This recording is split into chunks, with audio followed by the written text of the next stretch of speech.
Shalom, ibu-ibu, bapak-bapak, saudara-saudara jemaat Brunswick Indonesian Uniting Church yang kasih dalam nama Tuhan. Apa kabar ibu-ibu, bapak-bapak? Puji Tuhan kalau kita baik-baik saja semua, pasti semua karena anugerah dan kasih karunia Tuhan. Dan hari ini kita akan membahas atau merenungkan atau belajar sebuah tema, yaitu mempertahankan iman kepada Kristus. Mempertahankan iman kepada Kristus. Dan sebagai ayat pembimbing untuk membahas tema ini, saya ambil dari pembacaan tadi, itu dari Yudas 1, ayatnya yang ketiga dan keempat saja, yang saya bacakan sebagai berikut. Saudara-saudaraku yang kekasih, sementara aku bersungguh-sungguh berusaha menulis kepada kamu tentang keselamatan kita bersama, aku merasa terdorong untuk menulis ini kepada kamu dan menasihati kamu, supaya kamu tetap berjuang untuk mempertahankan iman yang telah disampaikan kepada orang-orang kudus. Sebab ternyata ada orang tertentu yang telah masuk menyelusup di tengah-tengah kamu, itu orang-orang yang telah lama ditentukan untuk dihukum. Mereka adalah orang-orang fasik yang menyalahgunakan kasih karunia Allah kita untuk melampiaskan hawa nafsu mereka dan yang menyangkal satu-satunya penguasa dan Tuhan kita, Yesus Kristus. Dari ayat pembimbing ini, yang pertama dikatakan Yudas menasihati kita, menasihati jemaat pada saat itu untuk berjuang mempertahankan iman Kristen. Jadi untuk mempertahankan iman itu kita tidak bisa diam-diam saja, tapi harus ada melalui perjuangan. Berjuang dalam bahasa aslinya, bahasa Ibrani,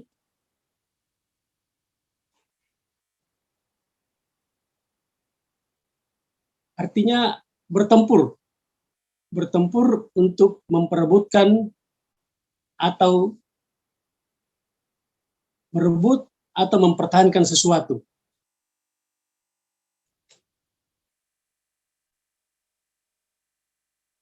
Tapi khusus untuk perjuangan mempertahankan iman, kita cukup mempertahankan. Kita tidak perlu merebutnya. Karena iman itu adalah pemberian. Dia adalah karunia-karunia roh.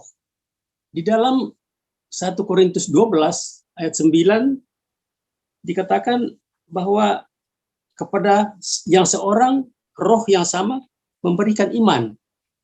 Jadi iman ini adalah karunia roh, bukan kita perjuangkan. Jadi orang beriman itu karena ada karunia roh. Jadi belum tentu semua orang oleh roh dikaruniakan iman, tapi hanya orang-orang tertentu. Dan semua kita yang sudah percaya sudah pasti dikaruniakan iman itu. Jadi tidak usah lagi kita untuk merebutnya, tapi cukup untuk mempertahankannya. Kalau dibandingkan dengan pertempuran atau peperangan untuk yang melawan darah dan daging, jadi tentara itu biasanya kalau tidak merebut suatu wilayah yang dikuasai musuh, bisa juga mempertahankan wilayah kita yang akan diserang musuh. Jadi kalau peperangan secara melawan darah dan daging bisa merebut, bisa juga mempertahankan. Tapi khusus untuk iman, cukup kita mempertahankan. Nah, untuk membahas tema ini, ada beberapa hal yang harus kita dalami. Yang pertama, kita dalami siapa Yudas. Yang kedua, apa itu iman? Yang ketiga, kenapa iman harus dipertahankan? Yang keempat, siapa itu guru-guru palsu? Dan yang kelima, bagaimana cara untuk mempertahankan iman. Ada 5 poin. Jadi kalau 1 poin kita bahas setengah jam, jadi kira-kira 2,5 jam nih baru selesai. Nah, yang pertama mengenai Yudas.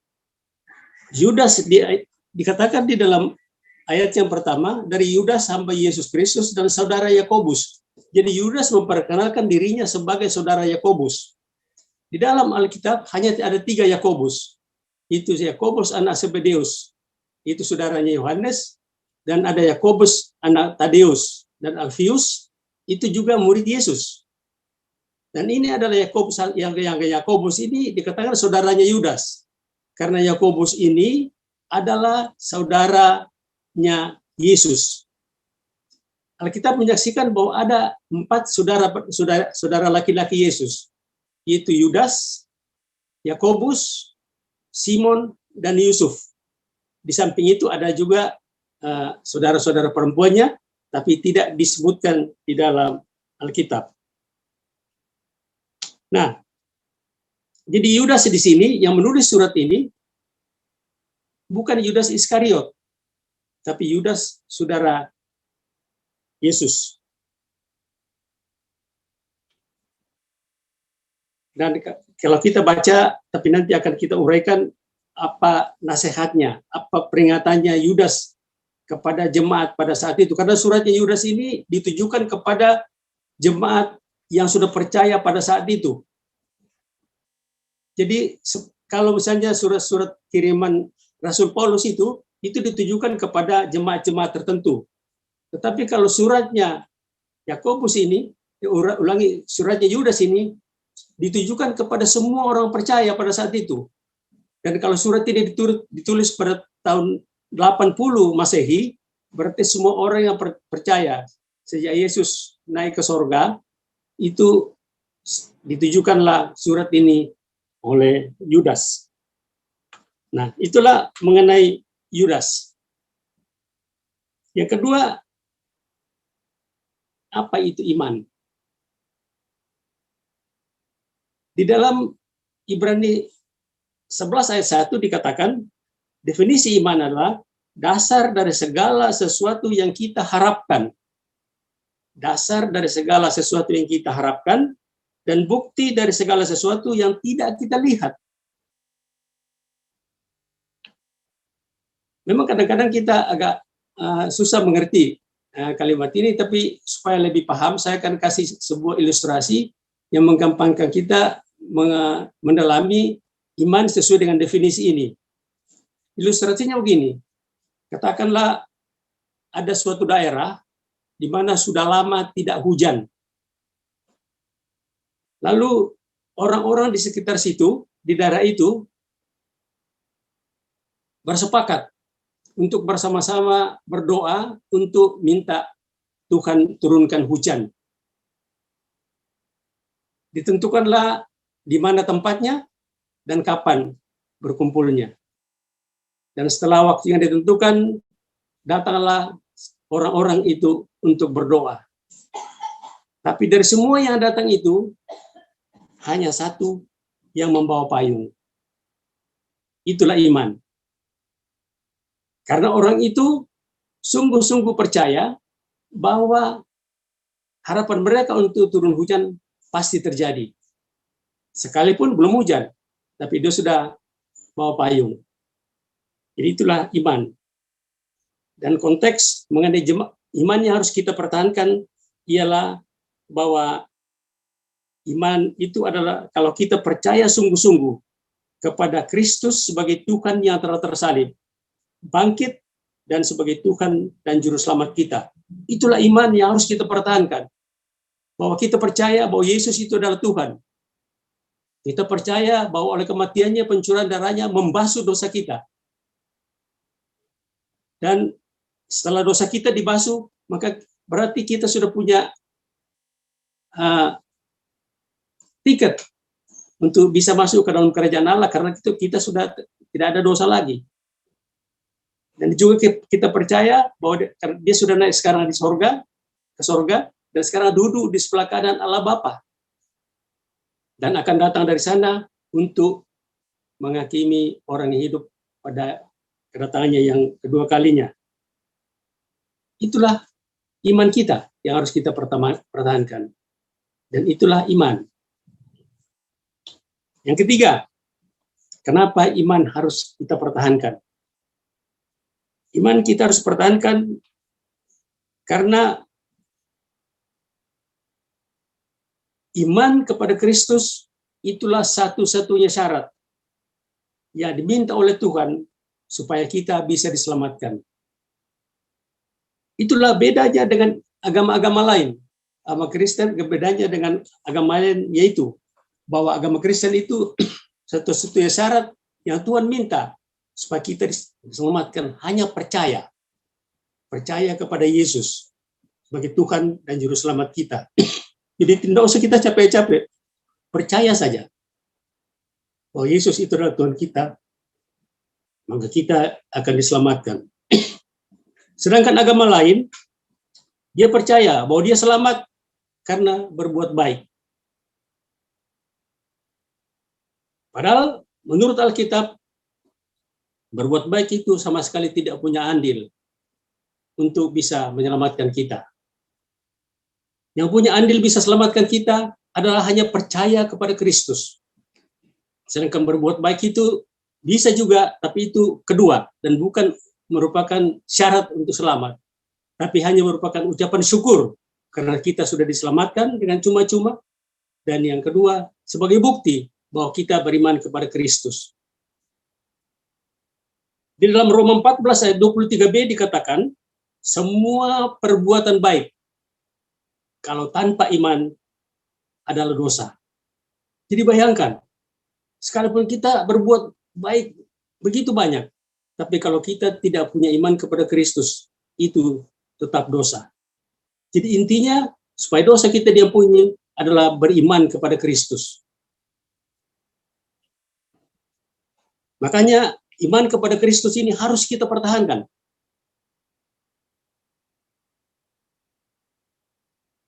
Alasan yang kedua, karena iman ini yang kita sudah diberikan tadi oleh Roh Kudus di dalam diri kita, itu masih bisa untuk disesatkan oleh guru-guru palsu. Makanya harus kita pertahankan. Karena kita masih bisa disesatkan. Buktinya, sekarang banyak sekali orang yang meninggalkan imannya dan menjadi mualaf dan pindah ke agama lain. Karena mereka tidak bisa mempertahankan imannya. Karena ditipu oleh guru-guru palsu yang mengatakan bahwa kalian itu salah, punya Allah 3. Kita kalau tidak salah khotbah yang lalu mengenai Triteis, bukan Trinitas. Jadi kita tidak menyembah Allah 3 Allah. Tapi itu merupakan kadang-kadang jadi serangan orang pihak luar.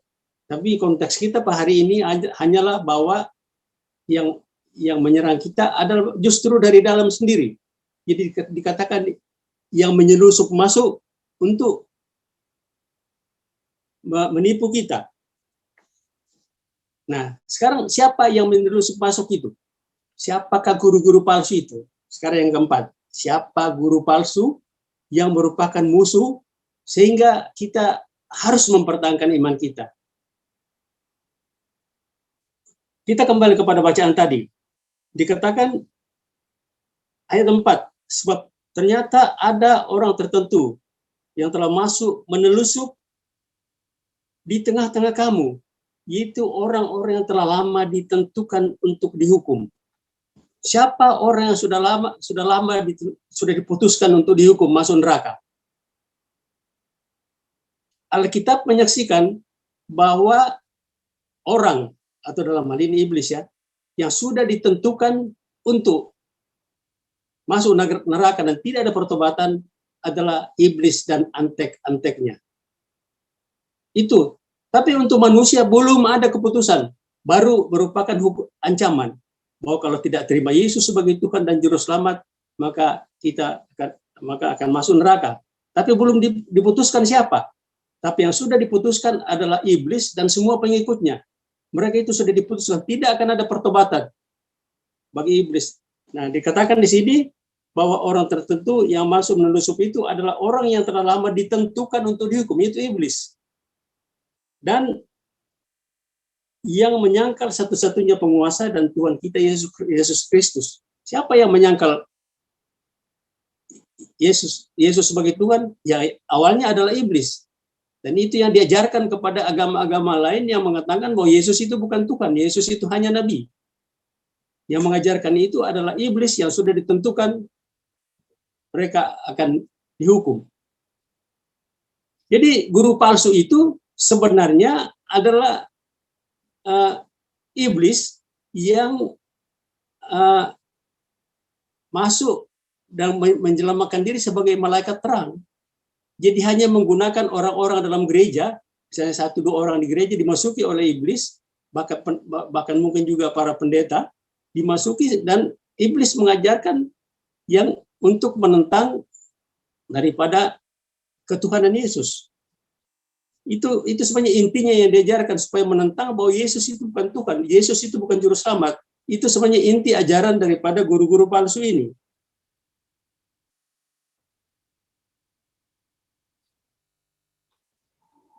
Jadi kalau di dalam satu gereja, satu persekutuan, antara guru palsu dengan guru asli itu susah dibedakan karena sangat tipis bedanya. Ya, kalau kita bicara guru palsu tentu ada guru asli kan. Nah, guru palsu itu adalah guru yang menyangkal bahwa ketuhanan Yesus.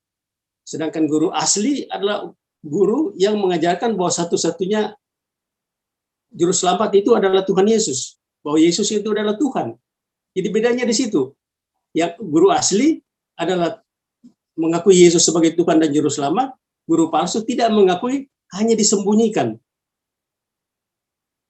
Jadi pada awalnya itu kelihatan sama. Itulah sebabnya di dalam Matius 13 ayat 26 dan seterusnya ada perumpamaan lalang di antara gandum. Jadi dalam perumpamaan itu dikatakan ada seorang yang menaburkan gandum di dalam kebunnya atau dalam sawahnya. Tetapi malam-malam datang orang musuhnya menaburkan lalang. Nah, dan pada saat bertumbuh, pada saat sebelum itu nggak kelihatan mana lalang, mana gandum, kelihatan masih sama. Kelihatannya nanti kalau sudah berbuah. Jadi sebenarnya untuk membedakan guru palsu dan guru yang asli itu adalah dari buahnya. Buahnya daripada guru yang asli adalah buah-buah roh. Dia punya buah-buah roh, yaitu kasih, sukacita, damai sejahtera, kesetiaan, kesabaran, kemurahan, kebaikan, kelemah lembutan, dan penguasaan diri. Itulah buah daripada guru-guru yang asli. Dan ini tidak ada pada guru-guru yang palsu. Bahkan Yudas di dalam ayatnya yang 11 memberikan ciri-ciri daripada guru-guru palsu itu. Sebenarnya ciri daripada guru palsu ini banyak, tetapi dalam konteks bacaan kita tadi, saya cuma ambil ciri-ciri yang disebutkan oleh Yudas siapa guru palsu itu. Yang pertama dikatakan, ciri yang pertama, kalau orang seperti Kain. Kain itu kelihatannya rajin memberikan persembahan, tetapi dikatakan hatinya jahat. Ada penafsir yang mengatakan karena Kain tidak mempersembahkan darah binatang, maka itulah sebabnya persembahannya tidak diterima. Tapi itu tafsiran. Tapi kalau kita cari di Alkitab, tidak ada yang mengatakan begitu. Justru yang mengatakan itu di Ibrani, bahwa karena Kain ini hatinya jahat. Rajin mempersembahkan tapi hati jahat. Itu juga guru palsu. Rajin di gereja, pintar khotbah, pintar melucu, tetapi sebenarnya di dalam hatinya ada kejahatan. Itulah ciri daripada guru palsu yang, tapi karena di dalam hatinya jadi susah kita lihat. tapi nanti akan kelihatan di buahnya. Yang kedua, seperti Bileam. Dikatakan guru palsu itu seperti Bileam. Yang kedua kelihatannya sangat rohani. Bileam itu kalau Balak bilang, coba kutuki bangsa Israel. Bileam selalu bilang, tunggu, saya tanya Tuhan dulu, boleh nggak saya kutuki? Selalu, asal itu, selalu Bileam bilang, tunggu, saya tanya Tuhan dulu. Jadi kelihatan sangat rohani. Tapi sebenarnya di hatinya Bileam itu ada orang yang cinta uang. Selamanya tunggu dikasih upah. Sekalipun dia kelihatan rohani sekali, selama tanya-tanya Tuhan terus. Tapi Alkitab mengatakan bahwa Bileam ini tidak betul karena dia adalah orang, istilah di Jakarta itu orang paling matre gitu. Jadi pendeta tapi matre itu bisa jadi guru palsu. Yang kedua seperti Korah. Korah itu adalah orang yang memberontak kepada Musa. Dan bicara pemberontakan itu berarti di gereja juga kalau ada orang yang suka memberontak kepada otoritas, maka itu sebenarnya termasuk golongan guru palsu. Perhatikan kalau di sekitar kita, di gereja kita, ada yang suka menjelek-jelekan pendeta, suka menggosipkan pendeta, ya, sedikit-sedikit kritik, khotbahnya begini dan lain-lain. Itu semuanya orang-orang yang artinya suka melawan otoritas. Dan itu menurut Yudas, inilah salah satu ciri daripada guru-guru palsu. Saya berikan satu contoh, saksi Yehova. Saksi Yehova itu menyusup sebagai masuk dalam rombongan dikatakan orang Kristen. Jadi di Indonesia kan hanya ada 5 agama yang diakui. Tapi kalau dia tidak nyantol di 5 agama itu, maka dia tidak bisa hidup di Indonesia. Jadi dia menyantol sebagai orang Kristen. Padahal orang Kristen kan adalah pengikut Kristus. Tetapi yang saksi Yehova itu tidak mengakui Yesus sebagai Tuhan. Dia bilang Yesus itu adalah ciptaan yang sulung. Jadi dia tidak mungkin Tuhan kan kalau dia ciptaan. Di dalam Kolose 1 ayat 15 yang dipakai oleh saksi Yehova bahwa Yesus adalah ciptaan sulung. Jadi seolah-olah bahwa Yesus itu setelah yang pertama diciptakan, baru malaikat, baru manusia. Itulah saksi Yehova. Tapi dia mengaku orang Kristen. Saya punya bukunya, kitab sucinya, itu semua kata-kata kalau di Alkitab lain itu, misalnya Tuhan Yesus, itu semua diganti menjadi Tuhan Yesus. Jadi bukan Tuhan tapi Tuhan. Tuhan Yesus. Dan juga Roh Kudus itu, kata Roh Kudus di dalam Alkitab lain, itu diganti dengan kuasa kudus. Karena tidak mengakui juga bahwa Roh Kudus itu adalah Tuhan. Ada juga justru para pendeta-pendeta yang mengatakan bahwa Yesus itu bukanlah setara dengan Allah Bapa. Tetapi Yesus itu adalah Allah kecil. Padahal dalam pelajaran Tritunggal itu setara. Karena satu hakikat. Sama-sama Tuhan. Tapi ada yang mengajarkan bahwa Yesus itu ada Allah minor. Bahkan ada yang pernah mengatakan pernah bercumbu dengan Roh Kudus. Padahal Roh Kudus itu kan roh. Iya kan? Mana bisa? Tapi itu diajarkan. Ada juga yang mengajarkan bahwa Yesus only. Jadi semuanya Yesus. Jadi dikatakan tidak usah lagi kita berdoa Bapa kami. Karena Yesus itu sudah Bapa kami katanya. Kalau kita Bapa kami yang di sorga, tidak usah lagi. Itulah ajaran-ajaran salah satu contoh bagaimana ajaran-ajaran guru palsu ini yang kalau kita tidak hati-hati, tidak kuat dengan iman kita, kalau kita tidak memelihara iman kita, kita bisa terkecoh dan bisa murtad. Jadi itulah alasannya. Kenapa kita harus mempertahankan itu, dan kita sudah tahu apa itu iman, nah, dan bagaimana kenapa harus dipertahankan, dan siapakah guru-guru palsu itu. Dan sekarang kita masuk yang terakhir, itu bagaimana caranya kita mempertahankan iman. Yang pertama, cara kita mempertahankan iman ialah dengan memeliharanya. Untuk itu, Rasul Paulus memberikan contoh bahwa dalam memelihara iman ini supaya tetap terjaga, itu seperti orang sedang bertanding. Itu sebabnya dia tulis surat kepada muridnya, itu kepada Timotius. Di 2 Timotius 4 ayat 7 dikatakan, Yesus mengatakan, Paulus mengatakan, aku telah mengakhiri pertandingan dengan baik. Aku telah mencapai garis akhir. Dan aku telah memelihara iman.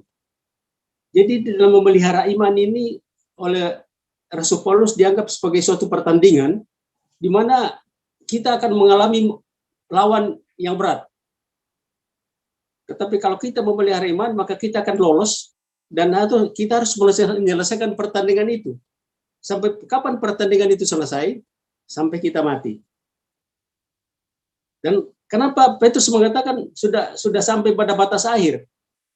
Karena surat yang ditulis Petrus yang ditulis pada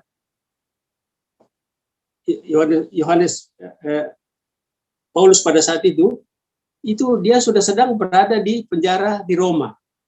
Dia ditaruh di penjara di bawah tanah dan sudah diputuskan bahwa dia akan disalibkan. Jadi dia sudah tahu sebentar lagi mati. Itu sebabnya dikatakan saya sudah sampai pada akhir pertandingan. Tetapi dikatakan, tapi aku telah tetap memelihara iman. Memang pertandingan yang dilalui oleh Paulus ini sangat berat. Kalau kita baca di 2 Korintus 11, itu dikatakan bahwa dia 5 kali disesah, pernah dipukul 40 kali kurang 1 pukulan, sering dipenjara, dilempari batu, pernah karam di laut, dan pernah terketuk-ketuk di laut 1 malam. Dan banyak lagi masalah yang dihadapi oleh Paulus untuk sebagai pertandingan sejak dia bertobat. Tapi dia tetap memelihara iman. Kalau kita belajar dari situ, saya rasa bagi kita ujian pertandingan ini tidak seperti Paulus. Kita tidak pernah dicambuk sampai dipukul sampai 40 kali. Kita tidak pernah dipenjara, kita tidak pernah karam laut. Tapi tetap imannya tetap terpelihara.